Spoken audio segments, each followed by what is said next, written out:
On est en compagnie d'Éric Nolot. Bonsoir Éric, merci d'être avec nous. Nicolas Meillan, ingénieur expert en énergie, merci d'être resté. Jean-Sébastien Ferjou du site Atlantico, merci d'être là. Céline Pina, essayiste, et Nathan Dever, agrégé de philosophie. Bonsoir. Allez, l'énergie, évidemment, tout le monde se prépare à des coupures de courant, même si le gouvernement nous dit ne vous inquiétez pas. On verra dans un instant la ruée dans le matériel de camping. C'est drôle, mais en fait ce n'est pas drôle du tout. D'abord, on va voir avec Margot Faudéré d'Europe 1 ce que pense RTE. RTE, c'est l'organisme qui gère le réseau électrique. Et bien, finalement, RTE se montre plutôt optimiste. On a du mal à le croire. Explication de Margot Faudéré. RTE fait le pari qu'il n'y aura pas de délestage avant la fin de l'année. Alors ce qui lui permet d'être aussi optimiste d'abord, c'est la baisse de la consommation constatée depuis un mois et qui s'est accentuée la semaine passée, moins 8% par rapport à la moyenne des années précédentes. L'industrie consomme moins puisque certaines entreprises sont obligées de suspendre la production et les efforts des ménages commencent à se faire ressentir. Ensuite, RTE s'appuie sur les prévisions de consommation pour le mois de décembre. C'est assez contre-intuitif, mais selon le gestionnaire du réseau, pendant la période des fêtes, la consommation d'électricité baisse puisqu'il y a moins d'activité économique. Enfin, troisième raison d'être optimiste pour RTE, c'est le calendrier de redémarrage des réacteurs nucléaires. 3 seront remis en service d'ici lundi et 2 autres suivront la semaine prochaine. Mais rien n'est garanti. Pour preuve, le signal EcoWatt pourrait passer du vert à l'orange pour la première fois en début de semaine prochaine. EcoWatt qui, rappelons-le, est la météo du système électrique mis en place par RTE. Merci beaucoup Margot Faudéré d'Europe 1. Nicolas Meillan, on peut être optimiste. J'ai un peu de mal à comprendre que pendant les fêtes de Noël, on va consommer moins d'électricité quand tout le monde sera rassemblé et qu'il y aura des lumières allumées dans toutes les pièces. Dans toutes les pièces, mais peut-être pas dans les bureaux, puisque les gens seront en vacances, peut-être pas dans les usines, puisqu'elles sont fermées. Donc, généralement, il y a beaucoup d'entreprises qui ferment entre Noël et le jour de l'an, et donc la consommation diminue. Donc, d'ici la fin de l'année, le jour problématique, c'est lundi prochain. Et donc, on devrait atteindre une puissance, ça ne va pas vous parler beaucoup, mais je vous le dis quand même, 80 gigawatts. Si nos voisins, les fourmis voisines sont sympas, elles viendront nous donner les 7 gigawatts que nous n'avons pas en France, puisque nous avons 15 réacteurs nucléaires fermés. 20, nous en aurons 15. Et donc, ça va bien se passer. Le problème est plutôt pour le mois de janvier, qui est un petit peu le mois de tous les dangers. Certains annoncent, et je ne suis pas météorologiste, mais un hiver un peu plus froid que d'habitude. Et donc, une vague de froid pendant une semaine avec des températures avec 5 degrés de moins que les normales saisonnières sur toute l'Europe. C'est là où il y a un petit risque de blackout. Donc la question pour vous, c'est pas est-ce qu'il y aura des coupures, c'est quand est-ce qu'il y aura des coupures d'électricité. On est clair. On peut les éviter. Comme le disait Emmanuel Borne, on s'en remet au ciel. Et donc, si le ciel est clément avec nous... Elisabeth, autant pour moi. C'est de la fission nucléaire. Oui, c'est ça. Elisabeth Borne. Si le ciel est clément avec nous, on pourra avoir un mois de janvier où on évite ces délestages et ces coupures. Mais attention, elles risquent de revenir l'année d'après, puisque l'année d'après, au problème de l'électricité se rajoutera peut-être le problème du gaz, qui est notre première source pour faire de l'électricité. Éric Nolot. C'est même plus le Moyen-Âge, là c'est les Gaulois. C'est si le ciel ne nous tombe pas sur la tête, peut-être qu'on va passer à travers les coupures. 7e puissance mondiale, c'est ce que je disais tout à l'heure, pas de panique, Non, mais moi, je sais pas, j'ai l'impression de vivre un cauchemar au ralenti, que, je sais pas, il y a quelque chose qui s'est déréglé et que il y a une réaction en chaîne. C'est-à-dire qu'à partir d'un problème certes grave, tout se dérègle, à la fois dans les faits, dans les têtes, que je pense pas que vous auriez imaginé, même il y a quelques mois, qu'une de vos émissions ait un pareil sommaire, où en effet, on cherche une bonne nouvelle, on cherche une éclaircie, on ne la trouve pas. Et on espère juste quelque chose dans la France de 2022, échapper à une coupure d'électricité. Moi, j'ai une bonne nouvelle. Nicolas Meillan.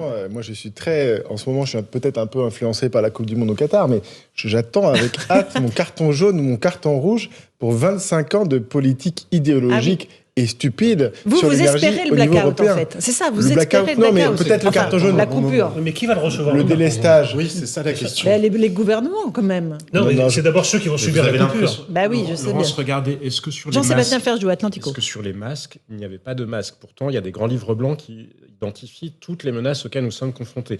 Les pandémies en faisaient partie. Nous étions censés être prêts. Sommes-nous prêts? Où étions-nous prêts? Sur les masques, le directeur général de la Santé, dont il a été reconnu qu'il était pour partie responsable, qui a menti devant une commission d'enquête parlementaire, il est toujours le directeur général de la Santé en France à l'heure actuelle. Donc pourquoi voulez-vous... Madame Borne, elle n'est pas juste Premier ministre maintenant, elle a été ministre de la Transition écologique, elle a été directeur de cabinet de Ségolène Royal, et de manière générale, elle était déjà présente aussi dans d'autres cabinets ministériels. Est-ce que vous pensez... Non, mais on pourrait voilà, on peut cibler eux, mais comme on peut en cibler d'autres. Après, il y a eu des responsabilités aussi chez EDF, chez Areva, enfin bref.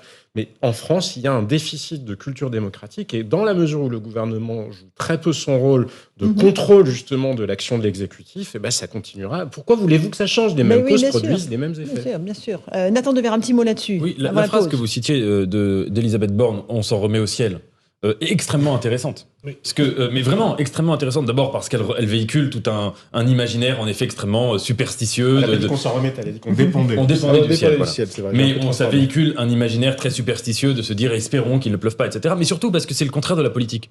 Normalement, la politique, c'est évidemment, il y a des conjonctures qui ne dépendent pas de nous, des situations, mais c'est de faire en sorte que l'action politique puisse permettre de transformer ceux qui ne dépendent pas de nous en ceux qui dépendent de nous. Et ça m'a rappelé quelque chose, vous parliez tout à l'heure des masques. L'essayiste Mathieu Slama, pendant la crise sanitaire, avait parlé ce concept de météo sanitaire en disant on fait dépendre les libertés publiques de la météo sanitaire. Mais là, on est allé encore plus loin dans ce concept puisque c'est la météo tout court. dont dépend, sinon les libertés, du moins les mouvements publics et l'action publique quotidienne des Français. Céline Pina, un tout petit mot. Ce que je trouve très intéressant, c'est que justement, l'histoire, elle est déjà écrite. Il suffit d'écouter ce que dit le gouvernement. Le gouvernement passe son temps à s'adresser aux Français en disant « si vous faites les efforts nécessaires, on échappera aux coupures ». Donc la faute, c'est déjà la faute du peuple et aucun des dirigeants qui ont quand même accumulé les erreurs et qui sont encore en place aujourd'hui ou qui sont les enfants de ceux qui ont fait ça, n'est revenu sur cette somme de bêtises et de décisions.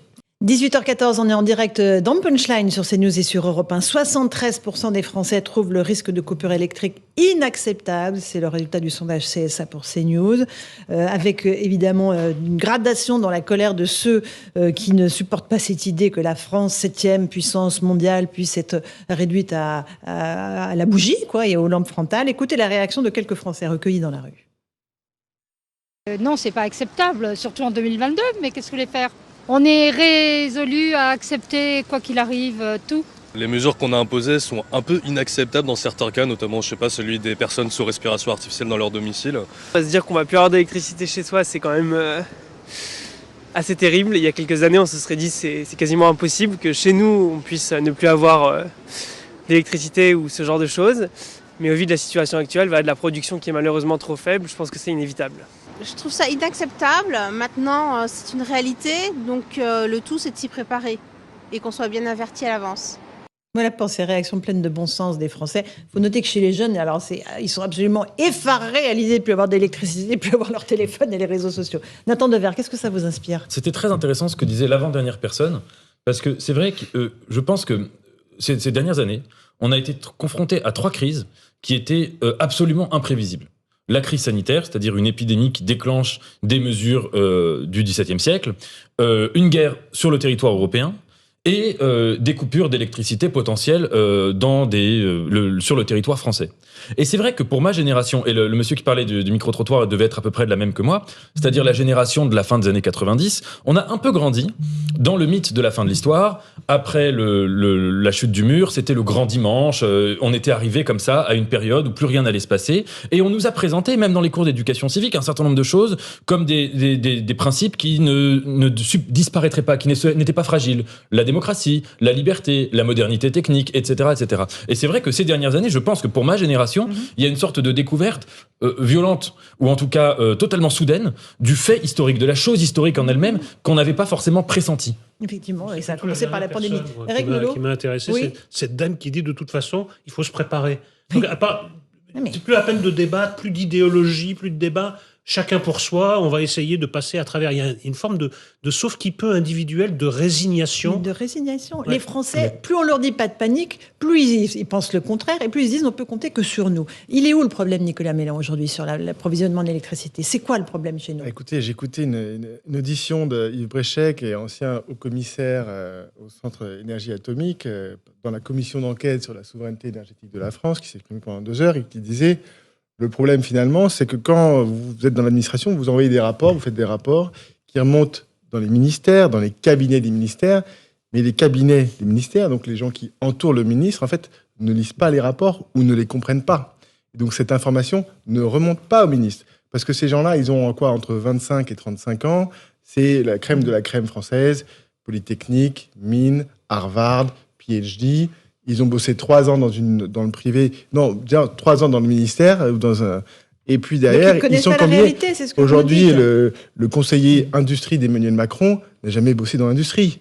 Donc moi, je veux bien. Il a 4 ans d'expérience, il a commencé à travailler en 2016. Quels sont ses conseils pour Emmanuel Macron dans l'industrie ?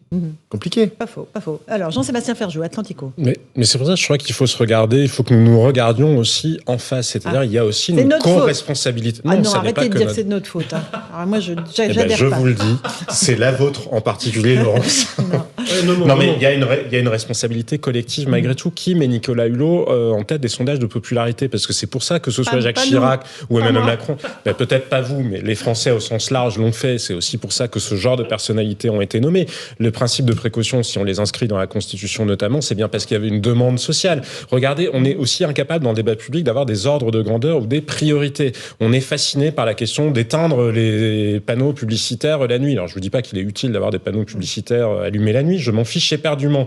Mais ça n'a aucune espèce d'importance réelle si on regarde sur la masse de la consommation d'énergie.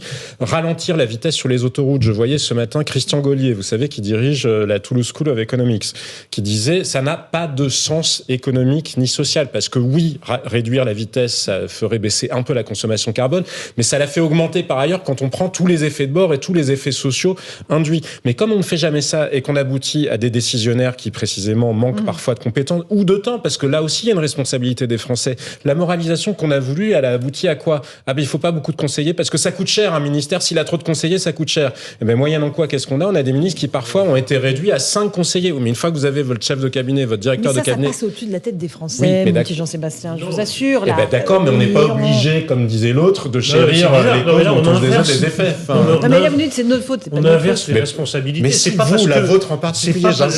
Laissons Laurence qui est parfaite. Laissons-la en dehors de ce débat. Mais c'est pas parce que les Français portaient au pic de la popularité M. Hulot que le pouvoir doit céder à cette sorte de voix populaire. Le pouvoir est là pour gérer de manière rationnelle et non pas sur une... Je vous dis juste que nous avons un levier d'action. Il ne faut pas renoncer. L'impuissance politique, elle vient aussi du fait que parfois, en tant que citoyen, on a pu y participer. Nathan, d'abord, vous voulez me parler d'Emmanuel Macron avec son masque aussi, non ? Ah oui, je voulais bien rajoute aussi. Une petite couche dans le truc très sympa là qu'on vit. Je voulais juste dire que j'étais d'accord avec vous sur un point. C'est que quand on fait la critique de l'État ou la critique du gouvernement, en fait, il faut aller plus loin et en effet faire la critique de la société. Les gouvernements actuels, et il me semble que le macronisme n'est que la cristallisation des affects ou des instincts qui sont majoritaires dans notre société, et que ce soit sur la question énergétique, que ce soit sur la question sanitaire, que ce soit sur la question du rapport aux libertés, c'est vrai en effet qu'il y a un rapport, si vous voulez, ce serait trop facile de croire que c'est une verticalité absolue et qu'il y a des gouvernants qui imposent des choses terribles à la population. Je voulais juste vous emmener faire un tout petit tour dans un magasin de camping, parce que vous m'avez... on a tous souri quand j'ai dit les lampes frontales, les réchauds, mais c'est le cas. Et les magasins sont dévalisés. 10 fois plus de ventes de tables de cuisson et de réchaud en ce moment. Les batteries portables multipliées par 5. Lampes frontales, augmentation de 50% des ventes. Pareil pour les piles. Écoutez, ses clients et le directeur du magasin au Vieux Compeur. On a une livraison de réchaud et de lanternes. À l'instant ? À l'instant. Ça arrive quotidiennement. Donc il n'y a jamais problème de stock. Ça m'est déjà arrivé en province d'avoir besoin du réchaud parce qu'il y a eu des pannes de courant, c'est assez fréquent quand même. Il y a des arbres qui tombent sur les lignes, voilà. Dans les campagnes, généralement, ça peut durer plus longtemps, même plusieurs jours. Qu'est-ce que vous venez acheter, Emmanuel ? Une lampe rechargeable. Pourquoi ? En cas de coupure d'électricité. J'ai fait réchaud aussi, j'ai tout acheté au cas où. J'espère bien ne pas m'en servir. Mais voilà, j'ai mes enfants et j'ai besoin de cuisiner un truc chaud aussi. Voilà pour ces clients. Éric Nolot. En fait, tout se passe comme dans le livre culte de mon adolescence qui était Ravage de Barjavel. Formidable, extraordinaire livre. Qui raconte, il n'y a plus d'électricité, cesse sur l'ensemble de la Terre. Le système s'effondre et tout le monde revient, mais quasiment au temps des cavernes et se débrouille. Alors évidemment, tout le monde ne se débrouille pas. Des tas de gens meurent, ne parviennent pas à s'adapter à une nouvelle situation. Mais ce qui était un livre de science-fiction devient peu à peu notre réalité. Est-ce que c'est une bonne nouvelle ? Je ne crois pas. Peut-être, alors que pour les quelques parents d'enfants, ils se diront, il ne va plus avoir son portable, on pourra peut-être lui parler. Ce sera le seul effet positif d'un blackout. Oui, sinon, pas trop.